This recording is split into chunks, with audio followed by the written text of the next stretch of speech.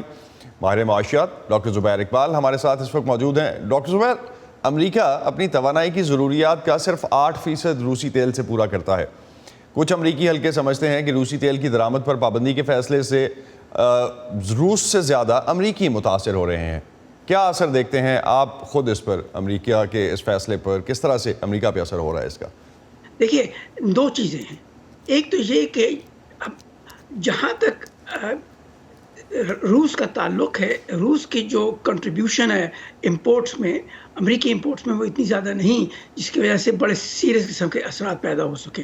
ایک تو بات یہ ہے۔ دوسری بات یہ ہے کہ چونکہ جب آپ پیٹرولیم کے متعلق یا کروڈ آئل کے متعلق سوچتے ہیں تو آپ گلوبلی سوچتے ہیں، آپ بائی لیٹرلی نہیں سوچتے۔ اس کی وجہ یہ ہے کہ یہ گلوبل مارکیٹ ہے۔ اگر اس گلوبل مارکیٹ میں جہاں پر کہ جو ڈیمانڈ ہے بڑی انلاسٹک ہوتی ہے، اگر تھوڑی سی بھی سپلائی پہ ریسٹرکشن آ جائے تو قیمتیں بہت تیزی سے بڑھتی ہیں۔ اب ان کو دیکھتے ہوئے محسوس یہ ہو رہا ہے کہ جہاں تک امریکہ کا تعلق ہے، یہ تھوڑی سی ریسٹرکشن کے باوجود، جو کہ صرف 3% کے برابر ہے، 8% کے برابر نہیں ہے، تو اس کا جو اثرات ہوں گے وہ سیریس اس لیے ہو سکتے ہیں کہ اس سے ایک غیر یقینی پیدا ہوتی ہے۔ دوسری، عالمی لیول کے اوپر سپلائی کنسٹرینٹس بڑھتے ہیں کیونکہ گلوبل اکانومی بڑھ رہی ہے، اور اگر گلوبل اکانومی میں سپلائی کم ہوتی چلی جائے تو اس کی وجہ سے پرائسز بڑھیں گی، اور اگر ایک جگہ پرائسز بڑھتی ہیں تو اس کا اثر دوسری جگہ پہ بھی پڑتا ہے۔ تو ان کو دیکھتے ہوئے یہ ایک اہم چیز ہے جو سامنے رکھنی ہے کہ آیا یہ جو فیصلہ کیا گیا تھا اس کا اثر لمیٹڈ ہوگا کہ زیادہ ہوگا۔ جیسے ہم دیکھ سکتے ہیں کہ اگر آپ سیکنڈری اثرات کو سامنے رکھیں تو پھر اس کے انفلوئنس جو ہیں وہ زیادہ ہوں گے اور لانگ لاسٹنگ ہوں گے۔ تو روس پہ ان پابندیوں کا کوئی فوری اثر آپ کو سمجھ آتا ہے؟ کچھ ہو سکتا ہے ایسا؟ بیکاز نارملی جو کانٹریکٹس ہوتے ہیں وہ تو ایڈوانس میں ہو چکے ہوتے ہیں، اگر 45 دن کا بھی کانٹریکٹ ہے تو کس طرح اثر ہوگا روس پہ اس کا؟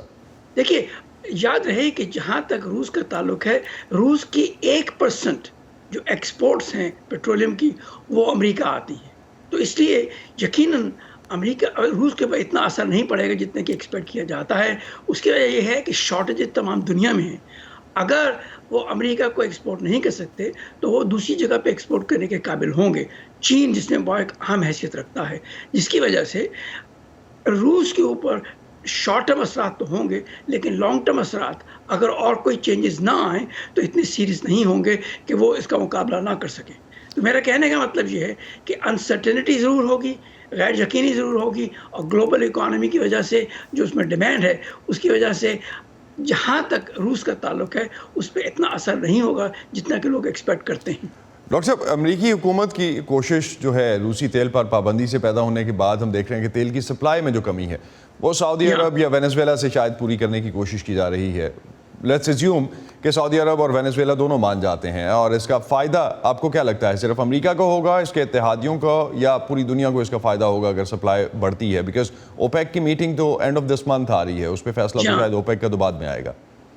بس یہ کمپلیکیشن یہی تو ہے۔ یاد رہے کہ جہاں تک اوپیک پلس کا تعلق ہے جس میں روس شامل ہے، ان کی ایک پری ڈٹرمنڈ کنڈیشن ہے کہ جو انہوں نے پروڈکشن کرنی ہے اس کو کنٹرول میں رکھنا ہے، اس کو آگے نہیں بڑھنے دینا، اور ایک سال میں صرف 400,000 بیرلز ایڈ کرنے ہیں، جس کا مطلب یہ ہے کہ اگر وہ اپنے اس فیصلے پہ قائم رہتے ہیں، اس معاہدے پہ قائم رہتے ہیں، تو پھر پروڈکشن نہیں بڑھ سکتی۔ جہاں تک سعودی عربیہ کا تعلق ہے، جیسے آپ کو معلوم ہے کہ سعودی عربیہ نے ابھی سے معاوضات کر دی ہے کہ وہ پروڈکشن آگے نہیں بڑھا سکتے، اسی طرح یو اے ای بھی نہیں بڑھا سکتا۔ ڈاکٹر صاحب، ایک چیز پاکستان کے حوالے سے لاسٹ میں جاننا چاہوں گا، پاکستانی وزیر اعظم نے حال ہی میں ہم نے دیکھا پیٹرولیم مصنوعات کی قیمت میں تقریباً 10 روپے کمی کی۔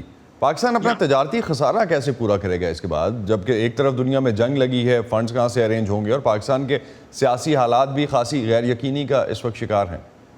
درست۔ دیکھیے، یہ پولیٹیکل فیصلہ تھا، یہ اکنامک فیصلہ نہیں تھا۔ اکنامکلی اسپیکنگ یہ غلط فیصلہ تھا۔ اب بات یہ آ جاتی ہے کہ انسان کیا کرے، کیونکہ ظاہر ہے کہ جہاں سے اکنامک پالیسیز ہوتی ہیں ان پہ پالیٹکس کا اثر ضرور پڑتا ہے۔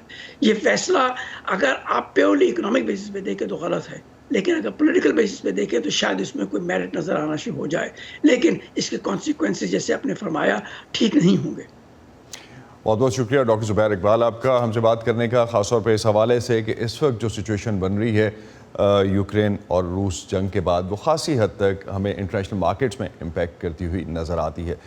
یوکرین کے صدر ولادیمیر زیلنسکی کی اپیل کے بعد جو ہزاروں افراد یوکرین میں رضاکارانہ طور پر لڑائی میں شرکت کے لیے جا رہے ہیں، ان میں امریکی اور کینیڈین شہری بھی شامل ہو گئے ہیں۔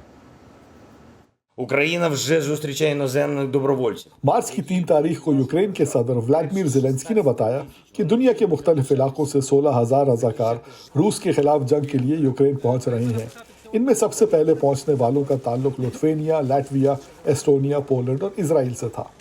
برطانوی میڈیا کی رپورٹس کے مطابق برطانیہ سے تقریباً 150 افراد یوکرین کی فوج میں شامل ہوئے ہیں، اور جارجیا، کروشیا، فرانس اور دوسرے ملکوں سے بھی لوگ روس کے خلاف جنگ میں شریک ہو رہے ہیں۔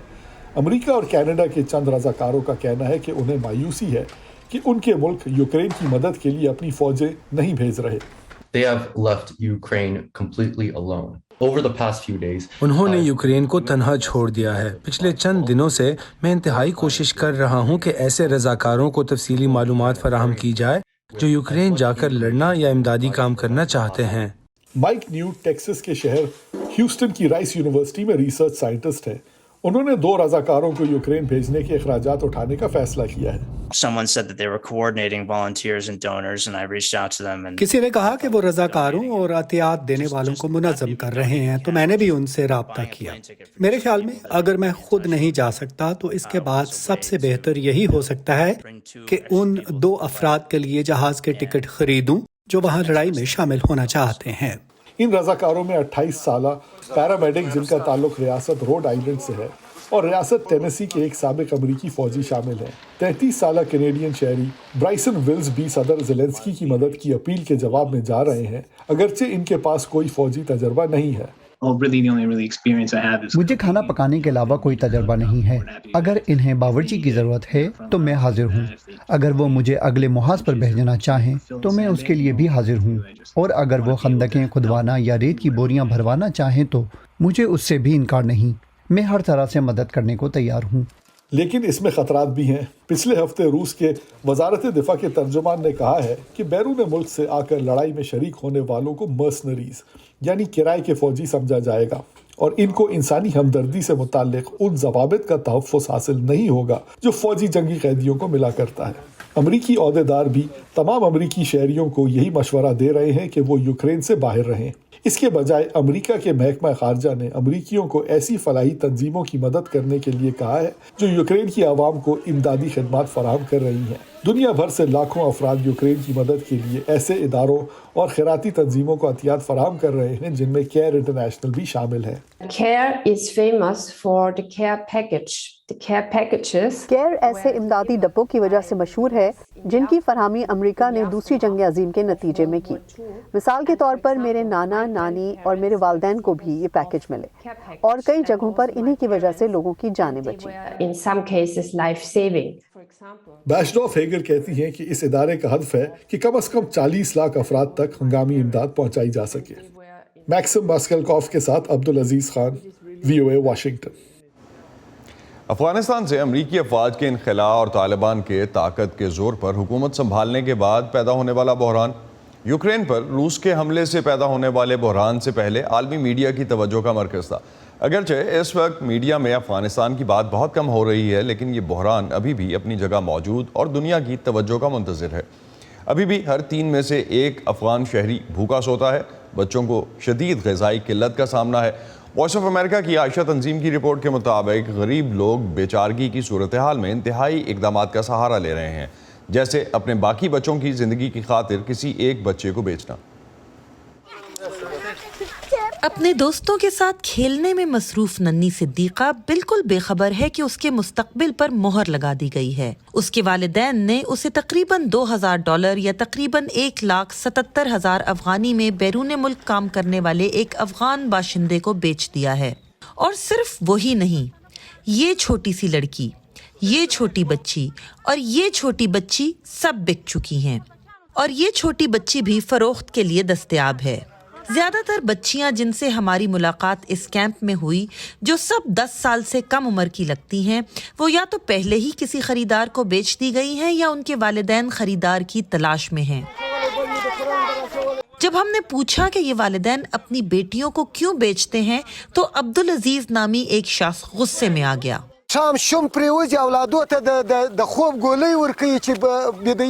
ہم اپنے بچوں کو نیند کی گولیاں دیتے ہیں کیونکہ وہ روتے ہیں اور کھانا مانگتے ہیں۔ کبھی ہماری بھی کوئی زندگی تھی، ہم امیر تھے، پھر خشک سالی آئی، جنگ میں ہمارے جوان مر گئے، ہم صوبہ فاریاب سے فرار ہو کر ہرات آئے، نئی حکومت آئے، خدا جانتا ہے گندم کی ایک بوری کی قیمت 2500 افغانی تک پہنچ گئی ہے، ہم اسے کیسے خریدیں؟ ہم 3 سال سے ایسے ہی زندگی گزار رہے ہیں۔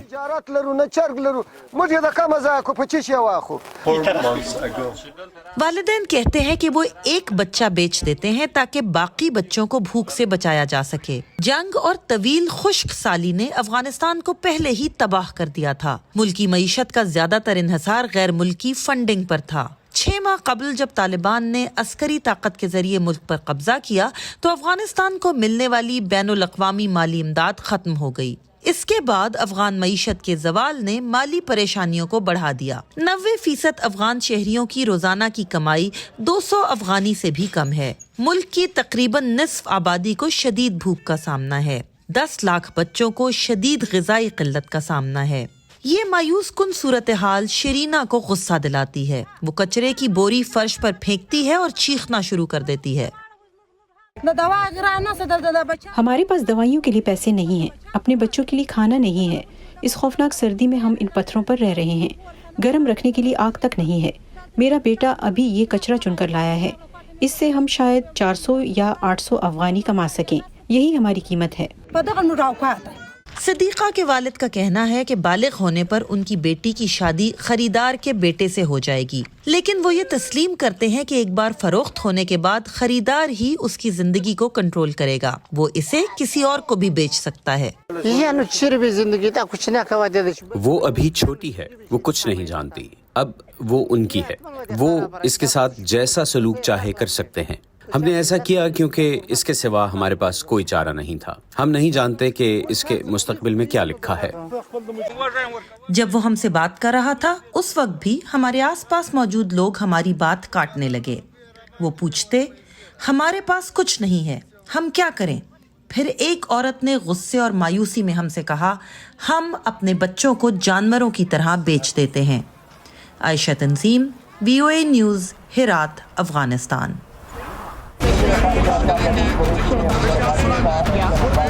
خبروں کے پیچھے نہیں بھاگتے، ہم کہانیاں ڈھونڈتے ہیں، عام لوگوں کی خاص کہانیاں۔ میں کوئی ان سے الگ مخلوق تو نہ تھی، تو کیوں نہ میں ایک ایسا کام کروں کہ جس میں مہارت حاصل کروں، اور وہ نیکی کیا ہو، جو چھوٹی چھوٹی کوششوں سے بدل رہے ہیں بے شمار زندگیاں۔ مجھے جب بھی ضرورت ہوئی مجھے انہوں نے ماشاءاللہ قرضہ دیا اور میرا کاروبار بہت اچھا چلا۔ لا رہے ہیں اپنے ارد گرد بڑی تبدیلیاں۔ اکثر جو یہاں بچے ہیں نا وہ بھیک مانگنے والے بچے ہیں، اور جب یہ بچے اسکول میں آئے تو بہت سارے بچے خوش ہو رہے تھے۔ آج وہیں اور یہاں بے ہچک اپنے پلانٹوں پر، مطلب اپنے گوٹ کے پلانٹ پر آتی ہیں، پانی بھرتی ہے۔ ہم جاتے ہیں خبروں سے آگے۔ میں ہوں نیلوفر مغل، سمن خان، سعدیہ زبران جھا، عمر فاروق، چترا ڈار، گیتی آرانی، مرتضیٰ زہری۔ View 360 میں آپ سب کو خوش آمدید۔ ہم ہیں وائس آف امریکہ۔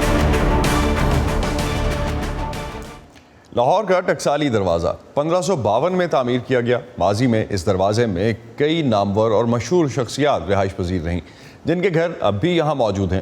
یہ دروازہ موسیقی اور رقص کی محفلوں کے لیے بھی بہت مشہور رہا۔ آج کل ٹکسالی دروازہ لوگوں کے لیے ایک اٹریکشن کی حیثیت کیوں رکھتا ہے، جانیں گے جلد View 360 میں ایک تفصیلی رپورٹ میں۔ آج اس کی ایک جھلک۔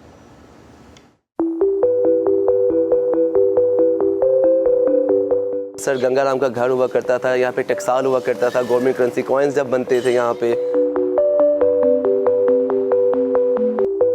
خصہ لینا ہو پورے پاکستان میں کسی کی بھی، کراچی میں بھی، پشاور میں بھی، کشمیر میں کسی کی شادی ہو، وہ خصہ لاہور کا ٹکسالی کا پہننا پسند کرتے ہیں۔ استاد دامن کی بیٹھک ہے، شاہ حسین کی بیٹھک ہے، اس کے علاوہ جو ہے میڈم نور جہان کا گھر ہے۔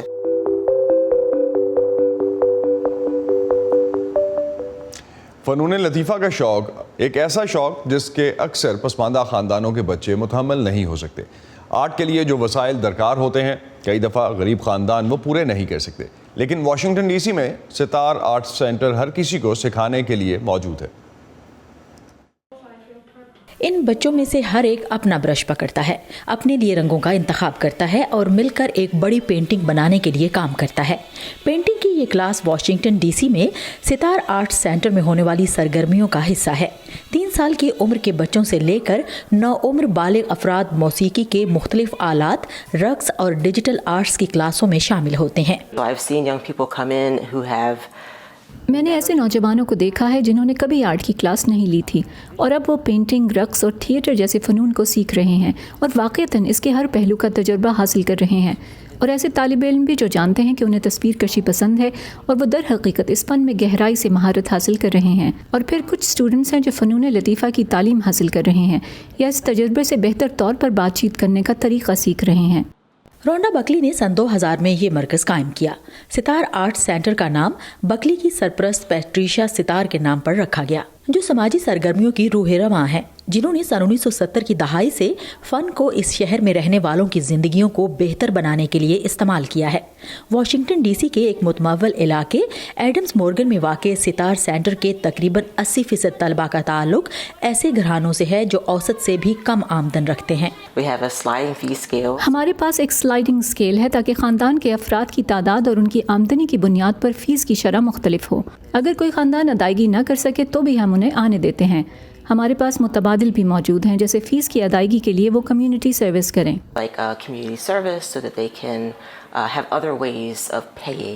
دو بہنیں لورا اور لورینا اس مرکز میں کئی پروگراموں میں شامل ہیں.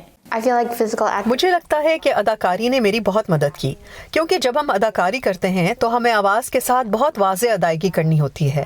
ہم بڑبڑانے کے انداز میں ایسا نہیں کر سکتے. اس سے مجھے اسکول میں اپنے میل جول کی صلاحیت کو بہتر بنانے میں مدد ملی. مجھے اسکول میں اپنے کام کو بہتر انداز میں پیش کرنے کی اہلیت ملی. جس چیز نے میری سب سے زیادہ مدد کی وہ سیلز پروگرام ہے. ہم اس طرح بات چیت کرتے ہیں کہ دنیا اور کلاس میں ایسا کیا اہم ہے جو میری مدد کرتا ہے. جو میں نے لوگوں سے زیادہ بات کرنی شروع کر دی، میری بات چیت کا انداز ایک لیڈر جیسا ہو گیا. سیلز ستار آرٹ سینٹر میں نوجوانوں میں اعتماد پیدا کرنے کا ایک لیڈرشپ پروگرام ہے. ان کی ماں نورما سیلز میں حصہ لینے کے بعد اپنی بیٹیوں میں پیدا ہونے والے فرق کو دیکھ سکتی ہیں. اب وہ بیلے کی کلاس میں ہے اور بیلے اسے اچھا لگتا ہے کیونکہ وہ اس سے ڈسپلن سیکھتی ہے. انہیں مشق کرنی ہے، انہیں فارم بھرنے ہیں اور مجھے ان کاغذوں پر دستخط کرنے ہیں. اس سے یہ لگتا ہے کہ جیسے وہ واقعی کام کر رہی ہیں. یہ انہیں زیادہ ذمہ دار بناتا ہے. کورونا کی وبا کے دوران ستار آرٹ سینٹر کو روبرو کیے جانے والے پروگراموں میں زبردست کمی کرنا پڑی، لیکن اس صورتحال نے انہیں نئی آن لائن تفریحی کلاسز شروع کرنے کا موقع بھی دیا. تو اب ہمارے پاس کریٹو بیکنگ کے نام سے ایک کلاس ہے جو بڑی عمر کے اسٹوڈنٹس کے لیے ہے، اور پھر ہمارے پاس فیملی فوڈ کرافٹس کے نام سے ایک کلاس ہے جو خاندان اپنے اسٹوڈنٹس کے ساتھ مل کر لیتے ہیں. ستار آرٹ سینٹر 20 سال سے زیادہ عرصے سے طلباء کو پائیدار بنیادوں پر پروگرام فراہم کرنے کا مشن جاری رکھے ہوئے ہے. ورجینیا گناون کے ساتھ سعدیہ زیبران جھا، وائس آف امریکہ. اسی پر ختم کرتے ہیں آج کا ویو 360. اسٹے سیف اور پاکستان اور خطے سمیت دنیا بھر کی اہم خبروں اور دلچسپ معلومات کے لیے آپ آ سکتے ہیں ہماری ویب سائٹ urduvoa.com پر. یہ سارا کانٹینٹ آپ کو ملے گا ہمارے سوشل میڈیا پلیٹ فارمز پر بھی. facebook.com/voa اردو، ٹویٹر اور انسٹاگرام پر ہمارا ہینڈل ہے @urduvoa. اب تک کے لیے اتنا ہی. اسد اللہ خالد کو اجازت دیجیے. خدا حافظ.